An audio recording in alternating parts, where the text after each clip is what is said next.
You have said goodbye to someone before. Not forever, maybe. But you know the moment. The door closes. The car pulls away. And some small, stubborn part of you wants to turn around and look one more time. Most people call that sentiment a habit of the heart. But the real answer is far stranger. Because 3,000 years ago, on a set of volcanic islands at the edge of the world, a people built an entire religion around the exact same impulse. And their answer to it was brutal. This is the story of IZANAGI and IZANAMI. Before there was a Japan, there was only a formless ocean and a floating bridge of heaven. Two gods stood on that bridge. IZANAGI, the male. IZANAMI, the female. They dipped a jeweled spear into the water below and stirred.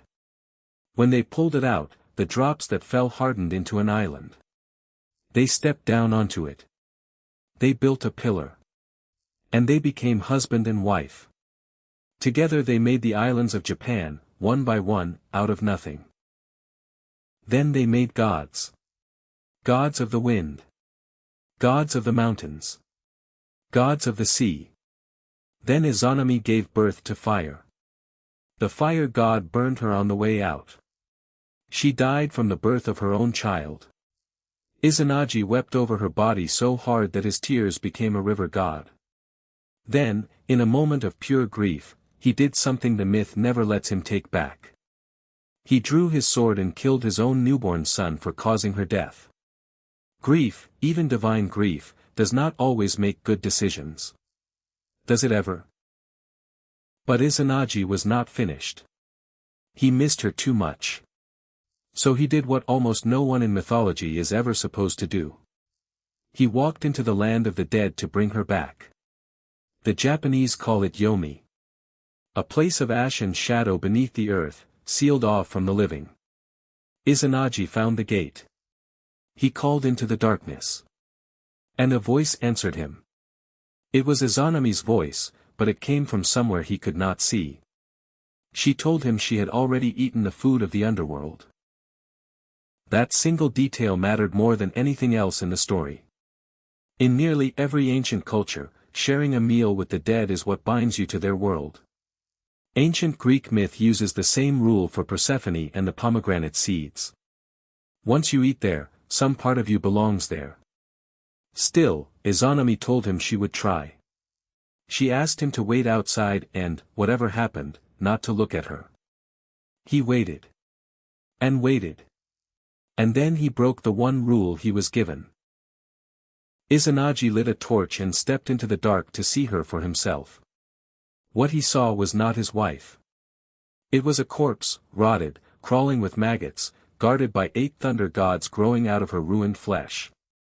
He screamed and ran. IZANAMI, humiliated and enraged, sent an army of hag spirits after him. When those failed, she sent the thunder gods. When those failed, she chased him herself. IZANAGI threw peaches at her, which somehow slowed her down.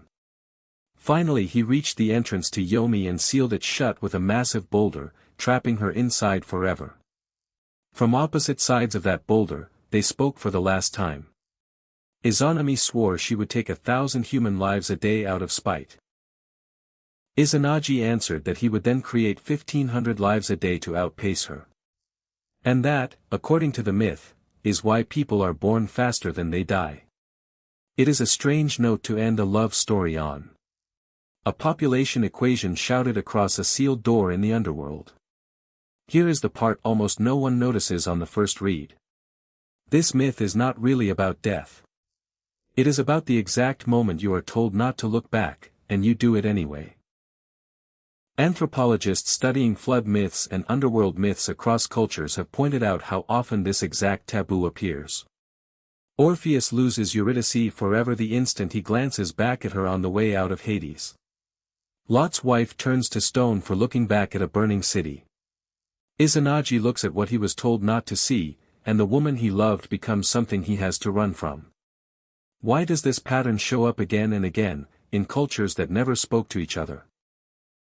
Grief researcher George Bonanno, who has spent decades at Columbia University studying how people actually process loss, found something that early mythmakers seem to have already sensed. The people who recover best from grief are not the ones who keep looking backward, replaying the last image, searching for one more glimpse. They are the ones who eventually let the door close. Neuroscientist Mary Frances O'Connor, who studies what she calls the grieving brain, found that unresolved grief activates the same neural reward circuitry as addiction. Your brain keeps searching for the person who is gone, the way it searches for a habit it can't quite quit. Looking back is not just an emotional impulse. It is your brain refusing to update its own map of the world. Izanagi looked back and found a corpse crawling with insects. That image is not subtle. It is the myth telling you, in the bluntest way an ancient storyteller could manage, that clinging to the image of what someone used to be will eventually show you something you cannot unsee. And there is a twist buried inside the ending that most retellings skip entirely. After Izanagi sealed the boulder, he did not go home and mourn quietly. He went to a river and washed himself. From the water that fell off his left eye, the sun goddess Amaterasu was born. From his right eye, the moon god. From his nose, the storm god. His grief, once he stopped looking backward, created the gods who would rule the sky. Mythologist Joseph Campbell spent much of his career pointing out this exact structure. The hero descends into darkness, breaks a rule, loses something irreplaceable, and can only return to the world by creating something new out of the wreckage. Izanagi's washing ritual became the origin of actual Shinto purification practices still performed today, thousands of years later, whenever someone needs to cleanse themselves after contact with death. So the myth is not just a ghost story with a body count. It is an instruction manual disguised as one. Look back, and you will be haunted. Look forward, wash yourself clean of what you cannot change, and something new gets to be born. You already know this feeling, even if you have never called it yomi. The version of someone you carry in your head after a breakup is never quite the person they actually became. The last photo you keep scrolling back to is never quite the whole relationship. Psychologists who study post-breakup rumination have found a similar pattern to what Bonanno saw in grief. People who keep mentally replaying the ending, hoping for a different outcome, take measurably longer to feel like themselves again than people who eventually stop looking. Maybe that is the real reason the myth ends the way it does. Not with reunion. Not with revenge. With a boulder, a sealed door, and two voices that never speak to each other again. Because some doors are not meant to be reopened. Not out of cruelty. Out of mercy for whoever is left standing on the outside of them. You have said goodbye to someone before. And somewhere underneath that ordinary moment, without realizing it, you were standing exactly where Izanagi once stood. Torch in hand. Choice in front of you. The real question was never whether you could look back. It was always whether you could finally walk away.